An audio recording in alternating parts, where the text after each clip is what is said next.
Hi all. Semester 1 FIUGP Kerala university AEC പേപ്പറായിട്ടുള്ള business communication 1-ലെ unit 2 ആയിട്ട് വരുന്ന ഒരു ഷോർട്ട് സ്റ്റോറി ഉണ്ട്, ദി ബിസിനസ് മാൻ. ആ ഷോർട്ട് സ്റ്റോറിയാണ് നമ്മൾ ഇന്ന് ഡിസ്കസ് ചെയ്യാൻ പോകുന്നത്. The businessman is written by Edgar Allan Poe. American short story റൈറ്ററാണ് എഡ്ഗർ അലൻ പോ. പുള്ളി സാധാരണയായിട്ട് എഴുതുന്നത് കുറച്ചൊരു ഹൊറർ സ്റ്റോറീസ് കൈൻഡ് ഓഫ് ആണ് പുള്ളി എഴുതിയിട്ടുള്ളത്. പക്ഷേ ഈ ഒരു സ്റ്റോറി വന്നിട്ട് ഒരു സറ്റയർ പോലെ, സറ്റയർ എന്ന് പറയുമ്പോൾ ആക്ഷേപഹാസ്യം പോലെ ബിസിനസ് ചെയ്യുന്ന ആൾക്കാരെ പറ്റിയിട്ടൊക്കെ, ചില ആൾക്കാരെ നമ്മൾ എന്താ പറയുക ബോസ്റ്റ് ചെയ്യുക അല്ലെങ്കിൽ തള്ളുക എന്നൊക്കെ പറയുന്ന അതിനെയൊക്കെ പറ്റിയിട്ടുള്ളൊരു കഥയാണ്. ഒരു ചെറുകഥ, അത്യാവശ്യം ഒരു 7-8 പേജുള്ള ഒരു കഥയാണ്. സമയം ഉണ്ടെങ്കിൽ കഥ തന്നെ വായിക്കുക. ഇതൊരു ചെറിയ സമ്മറി ആയിട്ട് മെയിൻ പോയിൻറ്റ്സ് മാത്രം ഇൻക്ലൂഡ് ചെയ്തായിരിക്കും ഇതിൽ പറയുക. നമുക്ക് നോക്കാം. The story business man is told by a narrator who is obsessed with method and considers himself as a perfectly methodical businessman, unlike what he calls geniuses who see as foolish and disorganized. So ഈ കഥ ഒരാൾ നമ്മളടുത്ത് പറയുന്ന പോലെ ഒരു conversational രീതിയിലാണ് ഈ ഒരു കഥ എഴുതിയിട്ടുള്ളത്. എപ്പോഴും നമ്മുടെ നരേറ്റർ ഭയങ്കരമായിട്ടൊരു ഒബ്സഷൻ ഉണ്ട് മെത്തേഡിനെ പറ്റിയിട്ട്. എനിക്ക് എൻ്റേതായിട്ടുള്ള ചില രീതികളുണ്ട്. മെത്തേഡ് എന്ന് പറയുമ്പോൾ രീതി, ഞാൻ പല രീതിയിലാണ് മെസ്സേജ് ചെയ്യുന്നത്. സോ പുള്ളിക്കാരൻ പറയുന്നത് ബിസിനസ് ചെയ്യാൻ നമുക്കൊരു ബുദ്ധി അഥവാ ഒരു ജീനിയസ് അല്ല വേണ്ടത്, ഒരു മെത്തേഡാണ് വേണ്ടത്. അതുകൊണ്ട് തന്നെ പുള്ളിക്കാരന് ബുദ്ധിയുള്ള ആൾക്കാരെ ഇഷ്ടമല്ല. ബുദ്ധിയുള്ള ആൾക്കാരെ എല്ലാം ഫൂൾസ് ആയിട്ടാണ് കാണുന്നത്. ബുദ്ധി ഉപയോഗിച്ച് ബിസിനസ് ചെയ്യുന്നവരെല്ലാവരും മണ്ടന്മാരാണെന്നും മെത്തേഡ് അഥവാ രീതിയാണ് നമുക്ക് ഏറ്റവും പ്രധാനമായിട്ട് വേണ്ടതെന്നാണ് നമ്മുടെ നരേറ്റർ പറയുന്നത്. നരേറ്റർ നമ്മളടുത്ത് കോൺവെർസേഷണലായിട്ട് അല്ലെങ്കിൽ നമ്മളോട് കൺവേഴ്സ് ചെയ്യുന്ന പോലെയാണ്, സംസാരിക്കുന്ന പോലെയാണ് ഈ കഥ എഴുതിയിട്ടുള്ളത്. He believes that the true method applies only to ordinary, obvious things, not to anything unusual. പറയുമ്പോൾ തന്നെ കളിയാക്കുന്ന രീതിയിലാണ് കഥ പറഞ്ഞു പോകുന്നത്. ഈ മെത്തേഡ് എന്ന് പറയുന്നത് ഓർഡിനറി മനുഷ്യർക്ക് മാത്രമേ ഇത് കണ്ടുപിടിക്കാൻ പറ്റൂ, അല്ലാണ്ട് അതിൽ കൂടുതൽ എക്സ്ട്രാ ഓർഡിനറി ആയിട്ടുള്ള മനുഷ്യർക്കൊന്നും ഇത് മനസ്സിലാവത്തില്ല. കളിയാക്കി പറഞ്ഞു പോകുന്നതാണ്. നരേറ്ററിൻ്റെ പേര് അവിടെ ബോൾഡ് ലെറ്റേഴ്സിൽ തന്നെ എഴുതിയിട്ടുണ്ട്, പീറ്റർ പ്രോഫിറ്റ്. സോ ഈ പ്രോഫിറ്റ് എന്ന് പറയുന്നത് തന്നെ ബിസിനസ്സിലെ ഏറ്റവും ഇമ്പോർട്ടൻ്റ് ആയിട്ടുള്ളൊരു ടേമാണ് പ്രോഫിറ്റ്. പേര് തന്നെ പീറ്റർ പ്രോഫിറ്റ് എന്നാണ്. സോ അതൊന്ന് ഓർത്ത് വയ്ക്കുക. നരേറ്ററിൻ്റെ നെയിം ചോദിച്ചു കഴിഞ്ഞാൽ പീറ്റർ പ്രോഫിറ്റ്. ഇനി പുള്ളി കഥ പറഞ്ഞു തുടങ്ങുന്നത് എവിടെ നിന്നാണ്, പുള്ളിയുടെ ഒരു origin of his method, method അവിടെ നിന്നാണ് തുടങ്ങുന്നതെന്ന് വെച്ച് കഴിഞ്ഞാൽ he strong belief in method stems from a childhood accident. ചെറുപ്പകാലത്തിൽ വളരെ ചെറുതായിരുന്ന സമയത്തുണ്ടായ ഒരു ആക്സിഡൻറ്റിൽ നിന്നുമാണ് ഈ ഒരു മെത്തേഡ് ഉരുത്തിരിഞ്ഞ് വരുന്നത്. When he was A very young boy, his iris nurse in an attempt to quiet him swung him around and accidentally bumped his head against a bedpost. നമ്മൾ ചെറുപ്പത്തിൽ കുഞ്ഞു വാവയായിരിക്കുന്ന സമയത്ത് നേഴ്സുമാർ നമ്മളെ എടുത്ത് അങ്ങോട്ടും ഇങ്ങോട്ടൊക്കെ മാറ്റി കിടത്തുമല്ലോ. അപ്പോൾ ഭയങ്കരമായിട്ട് കരയുമ്പോൾ കയ്യിൽ വെച്ചിട്ട് കുഞ്ഞുങ്ങളെ ഇങ്ങനെ ഒന്ന് താലോലിച്ച് ആട്ടി ഉറക്കാനായിട്ട് ശ്രമിക്കും, കൈ വെച്ച് അങ്ങോട്ടും ഇങ്ങോട്ടും ആക്കുന്നത്. അതിനിടയിൽ ഈ പുള്ളിക്കാരൻ്റെ തല പോയിട്ട് ബെഡ് പോസ്റ്റിൽ, അതായത് ബെഡിൻ്റെ കട്ടിലിൻ്റെ തുമ്പത്ത് തല ഇടിക്കുകയുണ്ടായി. This created a bump on his forehead which he claims became his organ of order, giving him a lifelong passion for system and regularity. So ഇങ്ങനെ ഇടിച്ചപ്പോൾ ഈ തല ഇടിച്ച് മുഴച്ചു എന്ന് പറയത്തില്ലേ, ഈ പുള്ളിക്കാരൻ്റെ തിരുനെറ്റിയിൽ അങ്ങനെ ഒരു മുഴ ഫോം ചെയ്തു. ഇത് ഒരു പ്രത്യേക ഒരു ഓർഗനായിട്ട് മാറി വന്നു. ഓർഗൻ ഓഫ് ഓർഡർ എന്നാണ് പുള്ളിക്കാരൻ അതിനെ പറയുന്നത്. സോ ഓർഗൻ ഓഫ് ഓർഡർ എന്ന് കൊണ്ട് എന്താണ് ഉദ്ദേശിക്കുന്നത്, ജസ്റ്റ് പുള്ളിയുടെ തല ഒന്ന് ബെഡിൻ്റെ തുമ്പത്ത് തട്ടി അതൊന്ന് മുഴച്ചു വന്നു. ഇതിന് ശേഷമാണ് പുള്ളിക്കാരന് ഒരു ലൈഫ് ലോങ് പാഷൻ ഉണ്ടായത് സിസ്റ്റം ആൻഡ് റെഗുലാരിറ്റിക്ക്. ഇത് തന്നെ കളിയാക്കുന്ന ലെവലിലാണ് ജന്മനാലൊക്കെ കിട്ടി വന്നതെന്ന് പറയുന്ന ഒരു ചെറിയ കുഞ്ഞിൻ്റെ തലയൊന്നും തട്ടിക്കഴിഞ്ഞാലൊന്നും ബിസിനസ്സിനുള്ള ഒരു ബുദ്ധിയൊന്നും അതിൽ നിന്ന് കിട്ടത്തില്ല. നമ്മൾ കളിയാക്കുന്ന ലെവലിനാണ് പറയുന്നത്. ഈ തലയ്ക്ക് എന്തെങ്കിലും തട്ടി കിട്ടിയോ എന്ന് ചോദിക്കില്ലേ, അതിനെയാണ് പുള്ളി ഇവിടെ കളിയാക്കുന്ന രീതിയിൽ പറയുന്നത്. അങ്ങനെ തട്ടി കിട്ടിയാണ് പുള്ളിക്ക് ഈ ഒരു ബിസിനസ്സിൻ്റെ ഒരു ഫ്ലെയർ കിട്ടുന്നതെന്ന്. അടുത്ത് വീണ്ടും കഥയിൽ പറഞ്ഞു വരുന്ന career of peculiar businesses. The narrator recounts his varied and increasingly strange business ventures, all supposedly guided by his strict method. So പുള്ളിയുടെ ഈ രീതികളാണല്ലോ, ഭയങ്കരപ്പെട്ട രീതികളിലൂടെയാണ് പുള്ളി ഈ ഒരു ഇത് ചെയ്തു വരുന്നത്, ഈ ഒരു കരിയർ മുന്നോട്ട് കൊണ്ടുവരുന്നത്. അതിനെ പറ്റിയിട്ട് ഉള്ള കുറച്ച് പുള്ളി ചെയ്ത ബിസിനസ്സിനെ പറ്റിയിട്ടാണ് അദ്ദേഹം നമ്മളോട് സംസാരിക്കുന്നത്. ആദ്യമായിട്ട് ചെയ്തൊരു ബിസിനസ് എന്ന് പറയുന്നത് ടെയ്ലേഴ്സ് വാക്കിംഗ് അഡ്വർടൈസ്മെൻറ്റ്. ഇപ്പോൾ ടെയ്ലേഴ്സ് ആരാണ്? തുന്നൽക്കാർ അഥവാ തയ്യൽക്കാർ. ഈ തയ്യൽക്കാരുടെ തുണിയുടെ അഡ്വർടൈസ്മെൻറ്റ്, അവർ തയ്ക്കുന്നതിനെ പറ്റിയിട്ടുള്ള ഒരു പരസ്യം കൊടുക്കുന്നത്. അതും വെറുതെ ഒരു പരസ്യമല്ല, വാക്കിംഗ് ആണ്. സാധാരണ നമ്മൾ കാണാറുള്ള പരസ്യങ്ങൾ എവിടെയെങ്കിലും ഫ്ലെക്സ് ബോർഡുകൾ സ്ഥാപിക്കുകയോ പത്രം വഴി പരസ്യം കൊടുക്കുകയൊക്കെയാണ്. പക്ഷേ ഇവിടെ അങ്ങനെയല്ല. ഇദ്ദേഹം തന്നെ, നമ്മുടെ നരേറ്ററായിട്ടുള്ള പീറ്റർ പ്രോഫിറ്റ് തന്നെ ആ ഡ്രസ്സ് ഇട്ട് ബാക്കിയുള്ളവരെ കാണിക്കുകയാണ് ചെയ്യാറ്. His first respectable job was walking around to display a tailor's cloth essentially being a human mannequin. So mannequin എന്ന് പറയുന്നത് കടകളിലൊക്കെ ഡ്രസ്സ് ഇട്ട് വെക്കുന്ന നമ്മുടെ ഒരു പാവക്കുട്ടികൾ അല്ലെങ്കിൽ ഒരു ഹ്യൂമൻ ഷേപ്പിൽ കുറേ പാവക്കുട്ടികൾ വെച്ചിട്ടില്ലേ, അതിനാണ് മാനിക്വിൻസ് എന്ന് പറയുന്നത്. സോ ഇദ്ദേഹം എന്ത് ചെയ്യുന്നു വെച്ച് കഴിഞ്ഞാൽ ഒരു ടൈലറിൻ്റെ അയാൾ തയ്ച്ച ഡ്രസ്സ് പീറ്റർ പ്രോഫിറ്റ് എടുത്തിട്ടിട്ട് മനുഷ്യ മാനിക്വിനായിട്ട് ആ ഡ്രസ്സ് ഇയാൾ ഇട്ടുകൊണ്ട് നടക്കുകയാണ്. He was extremely precise, ensuring every part of the suit was seen. So വളരെ പ്രിസൈസ് ആയിട്ട് ഒരു സൂട്ട് ഇട്ട് കഴിഞ്ഞാൽ ആ കോട്ട് സൂട്ടൊക്കെ ഇട്ട് വരുമ്പോഴത്തേക്കും അതിൻ്റെ എല്ലാ ഭാഗവും കാണുന്ന എല്ലാവർക്കും മനസ്സിലാകുന്നുണ്ടെന്ന് ഉറപ്പിച്ചാണ് അദ്ദേഹം റോഡ് വഴി നടന്നു പോവുക. He even included lies about fabric quality and charges for peculiar action like standing on 1 leg 3 hours in his billing. So ഇദ്ദേഹം എന്ത് ചെയ്യുന്നു വെച്ച് കഴിഞ്ഞാൽ കുറേ ദൂരം നടന്ന് ആൾക്കാരൊക്കെ ഇത് കാണിച്ചു എന്നുള്ളതിൻ്റെ ബില്ലാണ് കൊണ്ട് കൊടുക്കുക. സോ ഇപ്പോൾ ഞാനാണ് തയ്യൽക്കാരനാണെങ്കിൽ ഞാൻ തയ്ച്ച ഡ്രസ്സിനെ ഈ പീറ്റർ പ്രോഫിറ്റ് ഇട്ടുകൊണ്ട് പോയിട്ട് തിരികെ വരുമ്പോൾ എനിക്ക് ബില്ല് തരും. പക്ഷേ ബില്ലിനകത്ത് പല കാര്യങ്ങളുണ്ട്. ബില്ലിനകത്ത് ഇയാൾ ആരുടെങ്കിലും പറഞ്ഞിട്ടുള്ള നുണകൾക്ക് പ്രത്യേക ചാർജ്, ക്വാളിറ്റിനെ പറ്റിയിട്ട് ഇത് ഒരു മോശപ്പെട്ട ക്വാളിറ്റി ഡ്രസ്സിനെ ഞാൻ ഇട്ടുകൊണ്ട് പോയിട്ട് ഞാനത് നല്ലതാണെന്ന് ഈ പീറ്റർ പ്രോഫിറ്റ് പറയും.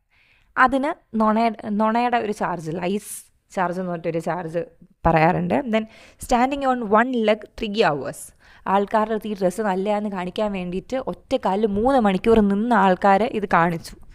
അതിനൊക്കെ ബില്ലിൽ എക്സ്ട്രാ ചാർജിങ് കൊടുത്തിട്ട് അങ്ങനെയാണ് കാശ് മേടിച്ചുകൊണ്ടിരുന്നത്. He left his job due to dispute over a mere 2 pennies for a shirt collar, dickey, a detachable shirt front or false shirt front worn under a coat or vest. So അവസാനം എന്ത് സംഭവിച്ചെന്ന് വെച്ച് കഴിഞ്ഞാൽ ഈ ജോലി വിടേണ്ടി വന്നു. നല്ലൊരു ജോലിയായിരുന്നു, അശോകയുടെ ഒരു കള്ള ഒരു ജോലിയാണെന്ന് പറയാം. ആ ഡ്രസ്സ് അയാൾ ഇട്ടുകൊണ്ട് നടക്കുവാണ്. പിന്നെ ഇനി ആരെങ്കിലും ആ ഡ്രസ്സ് മേടിക്കുമോ? പിന്നെ അതെന്ത് തരം ഒരു ജോലിയാണ്, നുണ പറഞ്ഞു എന്നൊക്കെ ഉള്ളതിൻ്റെ പേരിൽ ഒരാളുടെ നിന്ന് ചാർജ് ചെയ്തുകൊണ്ടിരിക്കുന്നു. ഇത് കളിയാക്കലാണ്. ഇങ്ങനെയൊന്നും ഒരു ജോലി ഉണ്ടാവത്തില്ല. പ്രത്യേക രീതിയിൽ ആൾക്കാരെങ്ങനെയൊക്കെയാണ് കാശുണ്ടാക്കാൻ ശ്രമിക്കുന്നത്, എന്തൊക്കെ രീതിയിൽ ബിസിനസ് ചെയ്ത് കാശുണ്ടാക്കാൻ ശ്രമിക്കുന്നു എന്നുള്ളതിൻ്റെ ഒരു സറ്റയറാണ്. ഇവിടെ നടന്ന പ്രശ്നം എന്ന് വെച്ച് കഴിഞ്ഞാൽ 2 penny എന്ന് പറയുമ്പോഴത്തേക്ക് 2 രൂപയ്ക്കൊക്കെ ഒരു അടി നടന്നു. ഒരു ഡിക്കിയുടെ പേരിൽ. ഡിക്കി എന്ന് പറഞ്ഞു കഴിഞ്ഞാൽ ഷർട്ടിൻ്റെ കോളർ ഉണ്ടാകുമല്ലോ, എല്ലാം ഷർട്ട്സിന് കോളർ ഉണ്ടാവും. ഈ കോളർ ഡിറ്റാച്ചബിൾ ആണ്. കോളർ നമുക്ക് പ്രത്യേകിച്ച് എടുത്ത് വെക്കാം. നമുക്ക് കോളർ വേണമെന്ന് തോന്നിക്കഴിഞ്ഞാൽ കോളർ എടുത്ത് വെക്കാം, ഇല്ലെങ്കിൽ അഴിച്ചു മാറ്റാം. അതിനെയാണ് ആ ഒരു പീസ് ഓഫ് ഫാബ്രിക് അല്ലെങ്കിൽ ആ തുണീനാണ് ഡിക്കി എന്ന് പറയുന്നത്. സോ ഇതിൻ്റെ പേരിൽ അടി നടന്നിട്ടാണ് ആ ജോലി ഉപേക്ഷിക്കേണ്ടി വന്നത്. അപ്പോഴേക്കും ഇനി അടുത്തൊരു ജോലി തുടങ്ങി. ഈ ജോലിയുടെ പേരാണ് eyesore line. He then moved into the eyesore business. Eyesore എന്ന് പറഞ്ഞു കഴിഞ്ഞാൽ നമുക്ക് കണ്ണ് കാണുമ്പോൾ തന്നെ ഇത് മോശമാണല്ലോ എന്ന് തോന്നുന്നതിനാണ് ഐസോർ എന്ന് പറയുന്നത്. ഓക്കെ, അതിൻ്റെ ഓപ്പോസിറ്റ് എന്ന് പറഞ്ഞാൽ ഐ ക്യാൻഡി. നമുക്ക് ഏറ്റവും ഇഷ്ടപ്പെടുന്നതിനാണ് ഐ ക്യാൻഡി എന്ന് പറയുന്നത്. ഐസോർ എന്ന് പറയുന്നത് വിഷ്വലി അൺപ്ലസൻ്റ് ആണ്, കാണുമ്പോൾ തന്നെ വളരെ അൺഅട്രാക്റ്റീവ് ആയിരിക്കുന്നതിനാണ് ഐസോർ എന്ന് പറയുന്നത്. Okay, EYESORE. ഇത് കൂടുതലും പറയുന്നത് ബിൽഡിങ്സിൻ്റെ കാര്യത്തിലാണ് പറയുന്നത്. ചില ബിൽഡിങ്സ് വയ്ക്കുമ്പോഴത്തേക്കും നമ്മുടെ നാട്ടിൽ ചെയ്യുന്നത് ഈ ഒരു കരിങ്കണ്ണൻ എന്നൊക്കെ പറഞ്ഞിട്ട് ആൾക്കാരെയൊക്കെ തൂക്കിയിടുന്നില്ലേ, ഈ ബൊമ്മകളെയൊക്കെ കൊണ്ട് വെക്കുന്നത് വൈക്കോലിൽ രൂപമൊക്കെ നിർമ്മിച്ചിട്ട്, അതിനെയൊക്കെ നമ്മളൊരു കൈൻഡ് ഓഫ് ഐസോർ എന്നാണ് പറയുന്നത്. അതായത് ഒരു നല്ല ബിൽഡിങ്ങിൽ കാണാൻ ഒട്ടും ഭംഗിയില്ലാത്ത ഒരു രൂപത്തിനാണ് ഐസോർ എന്ന് പറയുന്നത്. ആ ബിസിനസ്സിലോട്ടാണ് ഇദ്ദേഹം അടുത്ത് പോകുന്നത്. His method here was to buy small pieces of land next to grand new buildings. Once the palace was partly built, he would put a hideous structure like a mud hovel or a pigsty next right to it. ഈ ബിസിനസ്സിൻ്റെ ഒരു ബുദ്ധി എന്ന് വെച്ച് കഴിഞ്ഞാൽ ഏറ്റവും നല്ലൊരു building വരുന്ന ഒരു സ്ഥലത്ത് ഇദ്ദേഹം പോയിട്ട് എന്ത് ചെയ്യുന്നു വെച്ച് കഴിഞ്ഞാൽ പീറ്റർ പ്രോഫിറ്റ് പോയിട്ട് ഒരു 10 ഏക്കറിൽ ആരെങ്കിലും ഒരു കൊട്ടാരം വെക്കാനോ അല്ലെങ്കിൽ ഒരു സിനിമ തിയേറ്റർ മോളൊക്കെ വെക്കാൻ വേണ്ടിയിട്ട് മേടിച്ചിട്ട് പണി നടക്കുന്ന ഒരു സ്ഥലത്തിൻ്റെ അടുത്ത് എവിടെയെങ്കിലും കുറച്ചൊരു സ്ഥലം, 1 സെൻറ്റോ 1/2 സെൻറ്റോ, അതിൻ്റെ തൊട്ടടുത്ത് 1 സെൻറ്റോ 1/2 സെൻറ്റോ എന്തെങ്കിലും ഇദ്ദേഹം മേടിക്കും, പീറ്റർ പ്രോഫിറ്റ് മേടിക്കും. എന്നിട്ട് എന്ത് ചെയ്യുന്നു വെച്ച് കഴിഞ്ഞാൽ ആ ഒരു ബിൽഡിങ്, ആ ഒരു പാലസിൻ്റെ ബിൽഡിങ് ഏറെക്കുറെ പണി നടന്നു വരുന്ന ഒരു സമയം എന്ത് ചെയ്യുന്നു വെച്ച് കഴിഞ്ഞാൽ അവിടെ പോയിട്ട് മഡ് എന്ന് പറയുമ്പോൾ ചെളി കൊണ്ടുള്ള ഒരു ചെളി നിലമാക്കി മാറ്റും അതിനെ, അല്ലെങ്കിൽ പിഗ്സ്റ്റൈ, പന്നി വളർത്തുന്ന ഒരു ഫാമോ അല്ലെങ്കിൽ പന്നിയുടെ വേസ്റ്റ് കൊണ്ടിടുന്ന ഒരു സ്ഥലമാക്കും.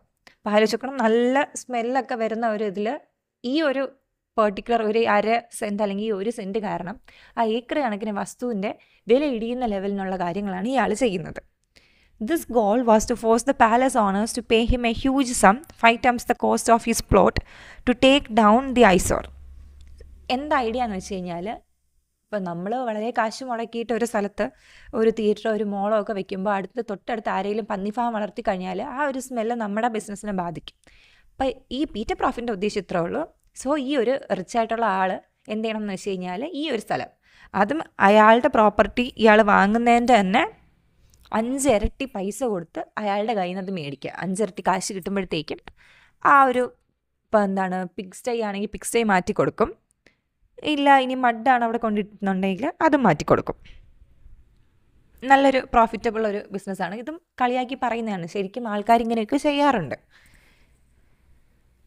He ended up in jail after lamp-blacking an entire palace when the owner refused to pay.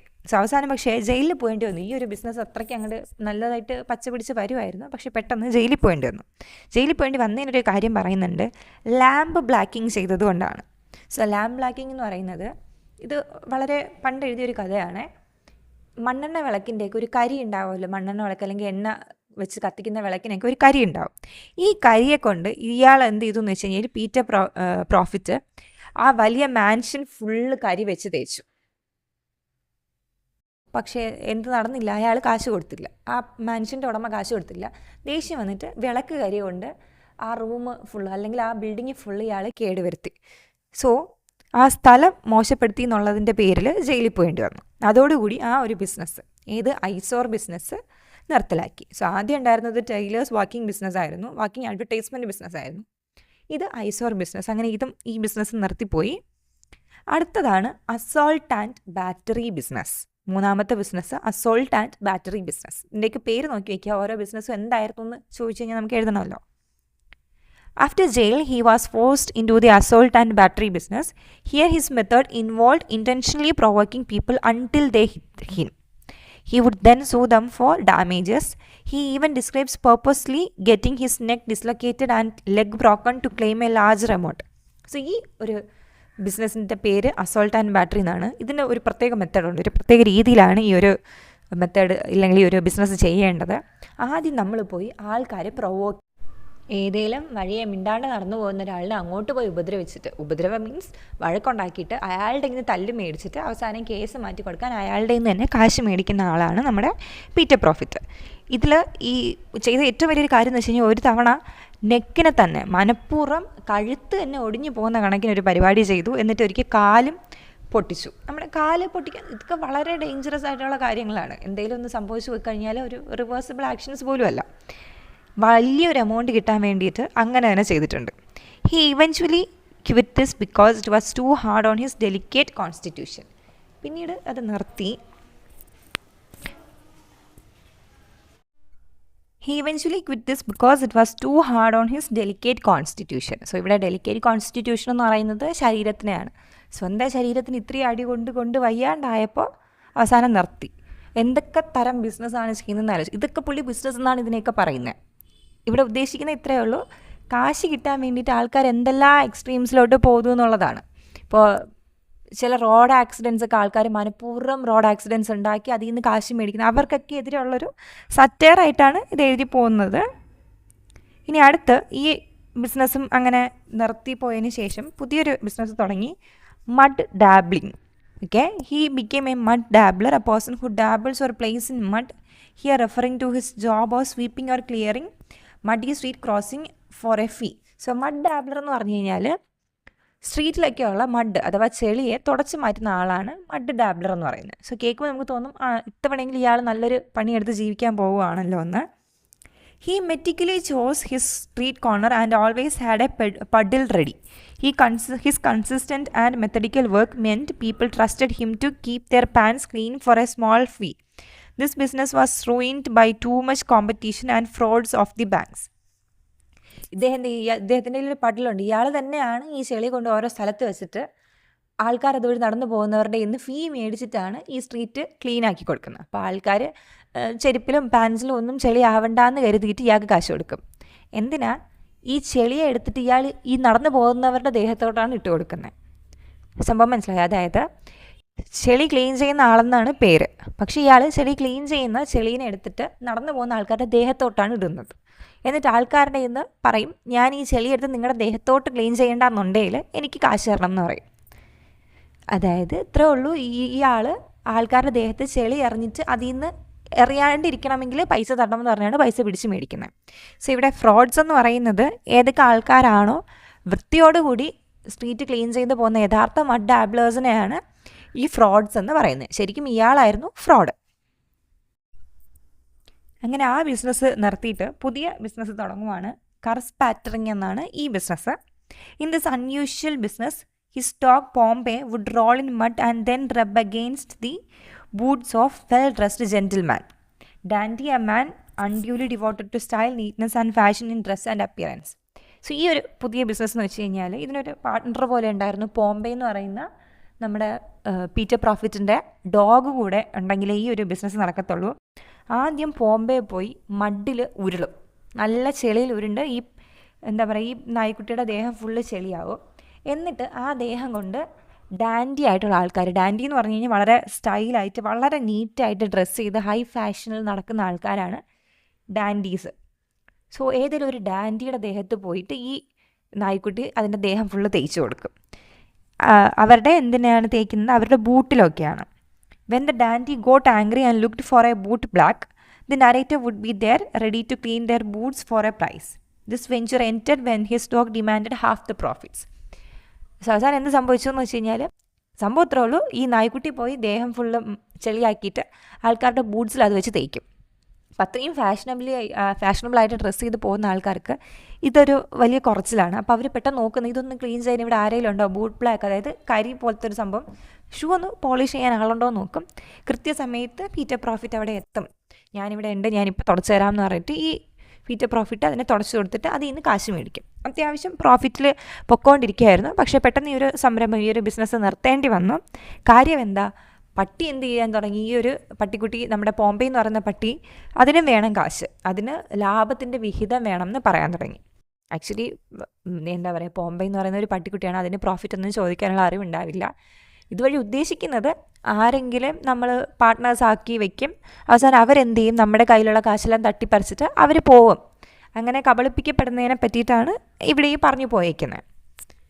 പക്ഷെ അതെല്ലാം വളരെ ഫണ്ണി ആയിട്ട് കാണിച്ചേക്കുവാണ്. ദെൻ ഓർഗൻ ഗ്രൈൻഡിങ്, അടുത്ത ജോലിയാണ്, അടുത്ത ബിസിനസ്സാണ് ഓർഗൻ ഗ്രൈൻഡിങ്.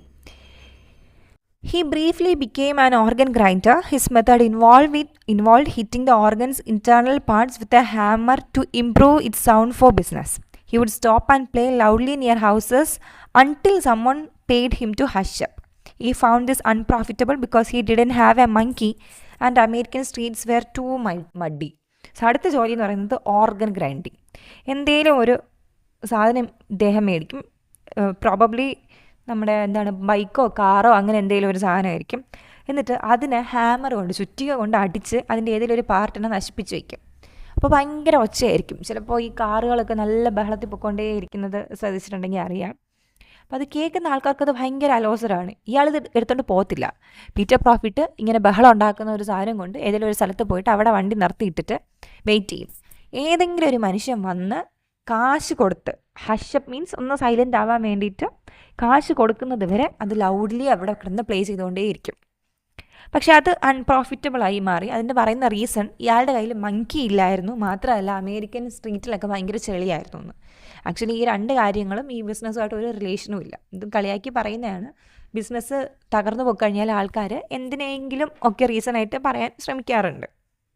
ആ ഒരു ആൾക്കാരുടെ ഒരു സ്വഭാവത്തിനെയാണ് ഈ ഒരു ഓർഗൻ ഗ്രൈൻഡിങ്ങിലൂടെ കാണിച്ചേക്കുന്നത്. ഇത് നിർത്തിയിട്ട് ഈ ഒരു ആളുടെ മെൻറ്റാലിറ്റി എന്ന് പറഞ്ഞു കഴിഞ്ഞാൽ എത്ര ബിസിനസ് തകർന്നാലും വീണ്ടും വീണ്ടും ബിസിനസ് ചെയ്തുകൊണ്ടേ ഇരിക്കുന്ന ഒരു മനുഷ്യനാണ്. അടുത്ത ബിസിനസ്സാണ് ഷാം പോസ്റ്റ്. ഈ ഷാം എന്ന് പറഞ്ഞു കഴിഞ്ഞാൽ ഫോൾസ് അഥവാ ഇല്ലാത്തൊരു കാര്യം. ഇതിൽ പീറ്റർ പ്രോഫിറ്റ് ചെയ്യുന്നതെന്ന് വെച്ച് കഴിഞ്ഞാൽ he would create fake letters with mysterious messages, send them with fake names and put distant postmarks on them. ഇത് കുറച്ച് ആലോചിച്ചൊക്കെ ചെയ്യുന്നൊരു പരിപാടിയാണ്. വളരെ ദൂരമുള്ള, ഇപ്പോൾ നമ്മൾ കേരളത്തിൽ താമസിക്കുന്നവർക്ക് ഇത്തിരി ദൂരമുള്ള പഞ്ചാബിൽ എവിടെയെങ്കിലും ഉള്ളൊരു പോസ്റ്റ് മാർക്ക്, അവിടുത്തെ ഒരു പിൻകോഡിൽ നിന്ന് വരുന്നതായിട്ടൊരു കള്ള ലെറ്റർ, കള്ള ഫേക്ക് നെയിമിൽ നിന്ന് ഉണ്ടാക്കി ഇങ്ങോട്ട് അയക്കും. നമ്മൾ അഡ്രസ്സ് ചെയ്യുന്ന രീതിയിൽ അയച്ചിട്ട് അതിനൊരു ഡെലിവറി ചാർജ് വളരെ വലിയൊരു പാക്കേജായിട്ട് പൊതിഞ്ഞുകൊണ്ട് വരും.